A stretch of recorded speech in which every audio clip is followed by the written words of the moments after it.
بسم اللہ الرحمن الرحیم والصلاة والسلام علی اشرف المرسلین وعلی آلہ وصحبہ اجمعین۔ سورۃ البقرہ کی ابتدائی 7 آیات پر ہم اپنی گفتگو مکمل کر چکے تھے،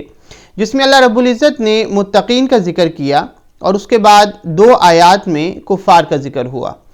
آج جن آیات پر ہم گفتگو کرنے جا رہے ہیں اس میں اللہ تعالیٰ نے منافقین کا ذکر کیا، اور وہ 13 آیات ہیں جس میں اللہ تعالیٰ نے مسلمانوں کو منافقین کے حالات کے بارے میں آگاہی دی،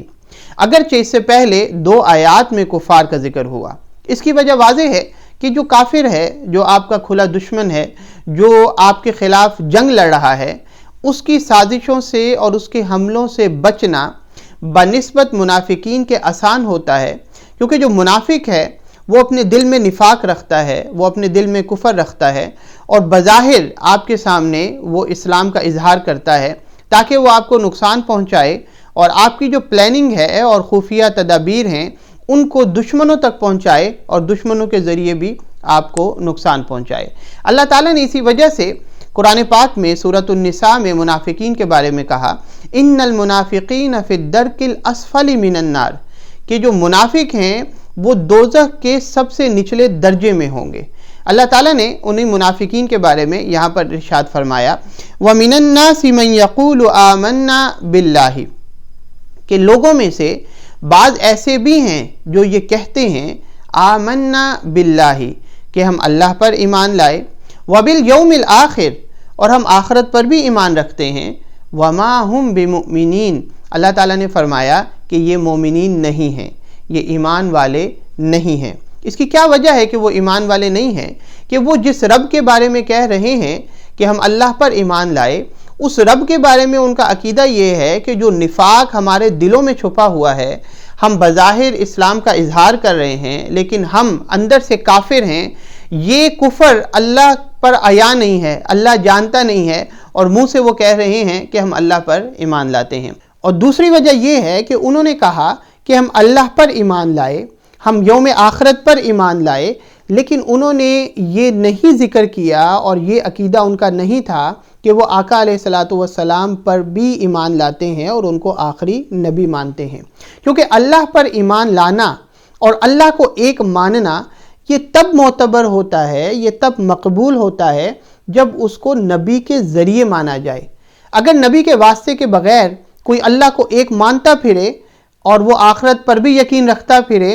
تو اس کا ایمان لانا اور یہ کہنا کہ میں اللہ کو ایک مانتا ہوں وہ مقبول اور معتبر نہیں ہے۔ اس کی وجہ یہ ہے کہ جب کوئی شخص کہتا ہے کہ میں اللہ کو ایک مانتا ہوں،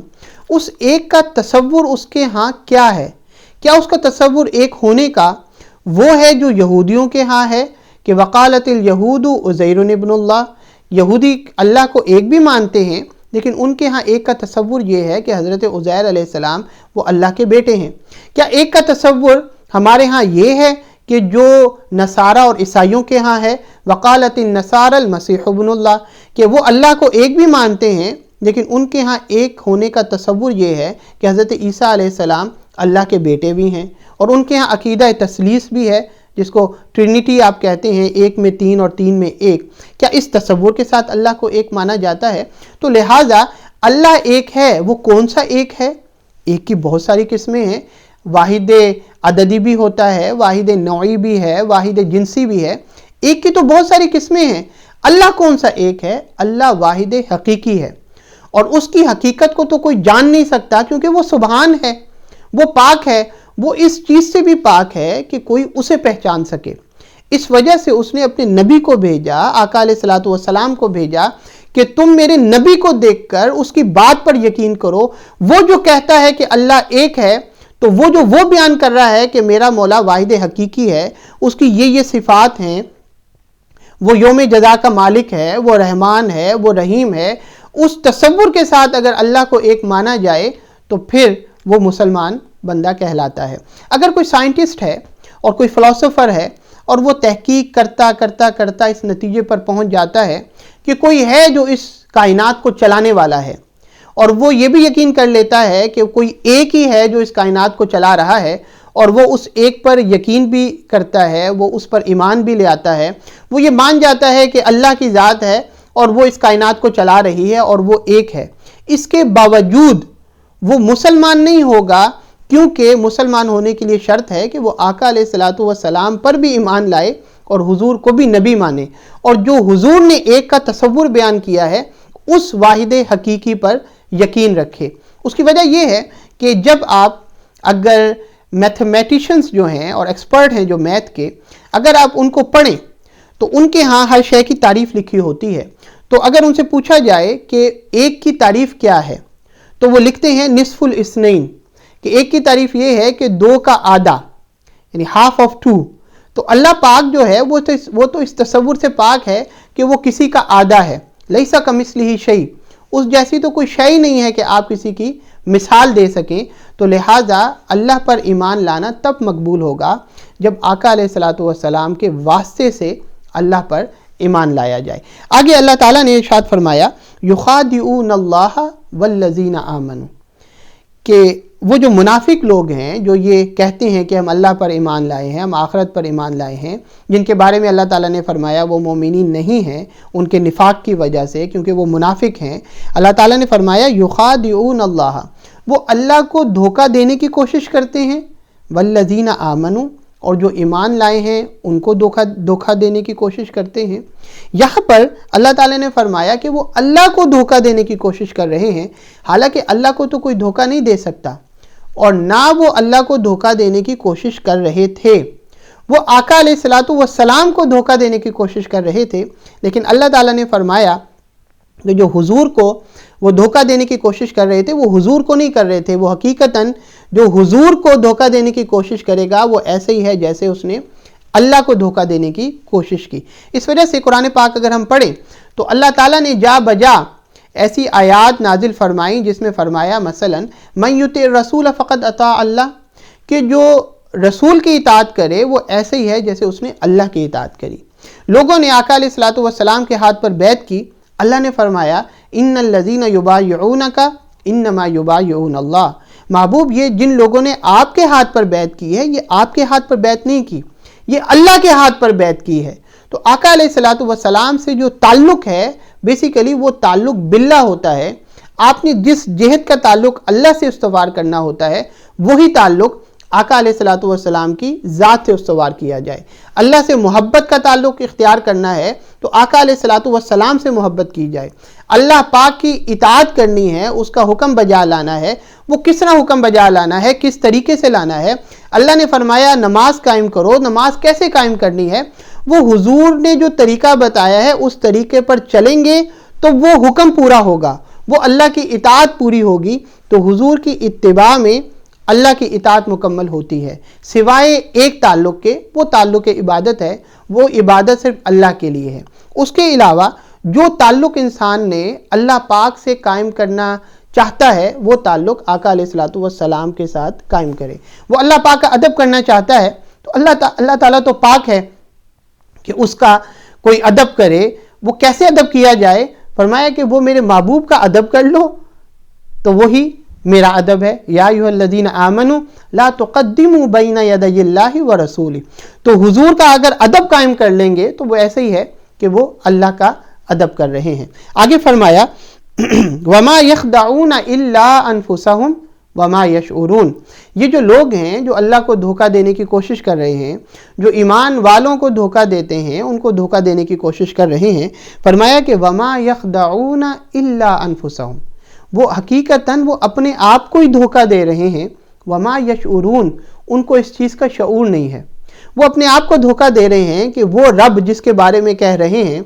کہ ہم اللہ پر ایمان لائے ہیں، وہ اپنے آپ کو دھوکہ دے رہے ہیں کہ وہ اللہ جانتا نہیں ہے، وہ اپنے آپ کو دھوکہ دے رہے ہیں کہ ہمیں اس کی سزا نہیں ملے گی، وہ اپنے آپ کو دھوکہ دے رہے ہیں کہ آقا علیہ الصلوۃ والسلام جو ہیں وہ اس چیز کو نہیں جانتے کہ یہ منافق ہیں، لیکن حکمت کے پیش نظر ان کے سامنے اظہار نہیں کر رہے، وہ اپنے آپ کو دھوکہ دے رہے ہیں۔ وما یشعرون، وہ اس کا شعور نہیں رکھتے۔ اور بلکہ سورۃ المنافقون میں 28ویں پارے میں جب ان کو پتہ لگ گیا منافقین کو کہ اب اللہ پاک نے یہ خبر حضور کو دے دی ہے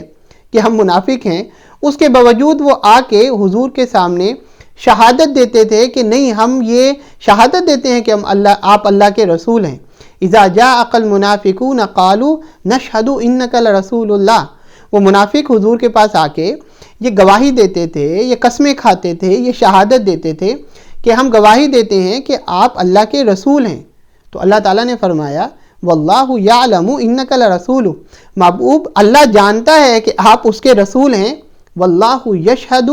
ان المنافقین لکاذبون، لیکن اللہ یہ گواہی بھی دیتا ہے کہ یہ جو منافق ہیں یہ جھوٹے ہیں، یہ آپ کے سامنے منہ سے کہہ رہے ہیں کہ یہ آپ کو اللہ کا رسول مانتے ہیں، لیکن دل میں ان کے نفاق ہے اور یہ آپ کو اللہ کا رسول حقیقتاً نہیں مانتے۔ آگے اللہ پاک نے ارشاد فرمایا فی قلوبہم مرض، ان کے دلوں میں مرض ہے۔ وہ کون سا مرض ہے؟ ایک مرض ہوتا ہے جو نفسانی مرض ہے اور ایک مرض ہوتا ہے جو جسمانی مرض، جس میں ہم بیمار ہوتے ہیں، کسی کو بخار ہوتا ہے، کسی کو نزلہ ہوتا ہے، زکام ہوتا ہے، کوئی بیماری لگ جاتی ہے اور اس کا علاج مختلف طریقوں سے کیا جا سکتا ہے۔ اس کا علاج صرف ٹیبلٹ لینے سے بھی ہو جاتا ہے، اس کا علاج ضروری نہیں ہے کہ میڈیسن لی جائے بلکہ صرف پرہیز کرنے سے بھی ہو جاتا ہے۔ بعض اوقات علاج جو ہے وہ صرف آرام کرنے سے ہو جاتا ہے اور بعض اوقات علاج جو ہے اس کے لیے آپ کو آپریشن بھی کروانا پڑتا ہے۔ لیکن ایک بیماری ہوتی ہے نفسانی۔ وہ نفسانی بیماری کیا ہے کہ اگر کوئی انسان اپنے دل میں کسی کے بارے میں حسد رکھے، کسی کے بارے میں بغض رکھے، کسی کے بارے میں نفرت رکھے، یہ جو کیفیت ہے اس کو بھی اسلام نے مرض کے ساتھ تعبیر فرمایا ہے۔ فرمایا فی قلوبہم مرض، جو ان کے دل میں مرض تھا منافقین کے، جو آقا علیہ الصلوۃ والسلام کے بارے میں حسد رکھتے تھے، بغض رکھتے تھے، نفرت رکھتے تھے، مسلمانوں کو نقصان پہنچانے کی ہر وقت کوشش کرتے رہتے تھے، اللہ پاک نے فرمایا فزادہم اللہ مرضا، اللہ پاک نے ان کے اس مرض کو بڑھا دیا۔ کیا مطلب؟ کہ مرض کا جب علاج نہ کیا جائے تو وہ بڑھتا جاتا ہے، حتیٰ کہ وہ اس لیول پر پہنچ جاتا ہے کہ پھر اس کا علاج نہیں کیا جا سکتا، پھر بعض اوقات موت واقع ہو جاتی ہے اگر مرض کا صحیح طور پر علاج نہ کیا جائے یا پرہیز اختیار نہ کیا جائے۔ اسی طرح جو ان کا نفسانی مرض تھا، بجائے اس کے کہ وہ آقا علیہ الصلوۃ والسلام کی حقانیت کو جاننے کے بعد، آقا علیہ الصلوۃ والسلام کے معجزات دیکھنے کے بعد اپنے اس حسد کو، اپنے اس بغض کو، اپنی اس نفرت کو ختم کرتے، بلکہ انہوں نے اس کو جاری رکھا اور اس کا علاج نہیں کیا۔ تو جب علاج نہیں کیا تو بڑھتا وہ اس حد تک چلا گیا کہ پھر ان کا واپس لوٹنا وہ ممکن نہ رہا۔ تو اللہ پاک نے فرمایا فزادہم اللہ مرضا، وہ جو مرض تھی جب انہوں نے اس کا علاج نہیں کیا تو اللہ نے ان کی مرض کو بڑھا دیا، کیونکہ اس کا انہوں نے علاج نہیں کیا۔ وہ بڑھا کیسے؟ کہ جب انہوں نے دیکھا کہ ہم نے تو منافقت اس وجہ سے اختیار کی تھی تاکہ ہم نقصان پہنچائیں مسلمان کو، تاکہ ہم آقا علیہ الصلوۃ والسلام کو اذیت دیں، دشمنوں کو ان کا پیغام پہنچائیں اور دشمنوں کے ذریعے ان پر حملہ کروائیں اور مسلمانوں کو نیست و نابود کروائیں، لیکن انہوں نے دیکھا کہ مسلمان جو ہیں وہ تو ترقی کرتے جا رہے ہیں، وہ فتوحات کرتے جا رہے ہیں۔ انہوں نے غزوہ بدر لڑی تو بدر بھی جیت گئے، حالانکہ 313 تھے، اور اپنے سے زیادہ تعداد کے لوگوں کے مقابلے میں جیت گئے۔ اب جب وہ مسلمانوں کی ترقی دیکھ رہے تھے اور ان کا دبدبہ بڑھتا ہوا دیکھ رہے تھے، آقا علیہ الصلوۃ والسلام کا جو اثر و رسوخ تھا معاشرے پر وہ بڑھتا ہوا دیکھ رہے تھے، تو ان کا وہی حسد جو تھا وہ اور بڑھتا جا رہا تھا۔ تو اللہ تعالیٰ نے اس کو اس سے تعبیر فرمایا کہ ہم نے اپنے نبی کو اور مسلمانوں کو فتوحات دیکھ کر، ان کو مزید ترقیاں دے کر، فزادہم اللہ مرضا، وہ جو ان کا مرض تھا منافقین کا، اس کو بڑھا دیا۔ آگے فرمایا اللہ پاک نے وَلَهُمْ عَذَابٌ عَلِيمٌ، یہ جو مرض بڑھایا اور بڑھانے کے بعد جو ان کو آپ خود اندازہ کر سکتے ہیں کہ ایک شخص جس کو کوئی چاہتا ہے کہ وہ ختم ہو جائے، وہ ہار جائے، اس کو نقصان پہنچے، اور وہ اس کو پھلتا پھولتا دیکھ رہے ہوں تو کتنی اذیت اس کو ہوتی ہوگی۔ تو اللہ پاک نے فرمایا کہ ایک تو مرض یہ بڑھا اور یہ دنیا میں ان کو اذیت ہوئی، لیکن آگے فرمایا وَلَهُمْ عَذَابٌ عَلِيمٌ، اور ان کے لیے ایک دردناک عذاب بھی ہے۔ کہاں پر؟ آخرت میں۔ کس وجہ سے ہے؟ بِمَا كَانُوا يَكْذِبُونَ، اس کی وجہ یہ ہے کہ وہ جھوٹ بولتے تھے۔ وہ جو جھوٹ بولتے ہیں، بظاہر اسلام کا اظہار کر رہے ہیں، دل میں نفاق ہے، کفر ہے، حضور کو کہہ رہے ہیں کہ ہم شہادت دیتے ہیں کہ آپ اللہ کے رسول ہیں، لیکن دل میں نفاق ہے اور اللہ کو، حضور کو اللہ کا رسول نہیں مانتے۔ اس جھوٹ کی وجہ سے اللہ پاک نے فرمایا کہ آخرت میں ان کے لیے دردناک عذاب ہے۔ یہاں پر ہم آج اپنی گفتگو کا اختتام کرتے ہیں۔ جو سنایا اللہ پاک ہمیں اس کو سمجھنے کی توفیق عطا فرمائے۔ وآخر دعوانا ان الحمدللہ رب العالمین۔